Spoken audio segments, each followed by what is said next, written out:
Il Tribunale di Padova ha condannato a 2 anni ciascuno Lina e Rita Bottaro, genitori di Eleonora, la 17enne di Bagnoli di Sopra, che tra il 2015 e il 2016 si ammalò di una grave forma di leucemia e decise di non curarsi con la chemioterapia. La ragazza infatti aveva accolto in pieno le tesi dei genitori che sposavano il metodo Hammer, trattando la malattia solo con vitamine e cortisone, morendo così in breve tempo nell'agosto del 2016. Poco prima della sentenza, la procuratrice aggiunta di Padova, Valeria Sanzeri, al termine di 2 ore di requisitoria, aveva chiesto 2 anni di pena per Lino e Rita Bottaro, una richiesta accolta appieno dal giudice. I genitori infatti sono accusati di omicidio colposo aggravato dalla prevedibilità dell'evento, perché secondo il giudice, che ha ascoltato durante il processo numerosi pareri medici, la figlia Eleonora avrebbe avuto buone chance di sopravvivere se avesse fatto la chemioterapia come le consigliavano gli specialisti, ma decise invece di non curarsi con i metodi tradizionali. Secondo la procura, inoltre, i genitori hanno costantemente impedito alla ragazza di essere liberamente informata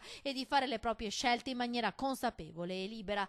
Eleonora, ha spiegato la procuratrice in aula, si sentiva nelle mani del padre, il quale decideva ogni terapia, precludendole l'unica che le avrebbe potuto salvare la vita. Fino a pochi giorni prima di morire era convinta di guarire, di compiere i suoi 18 anni, di poter andare in vacanza. La giovane però è deceduta il 29 agosto 2016, 2 settimane dopo il compimento della maggiore età.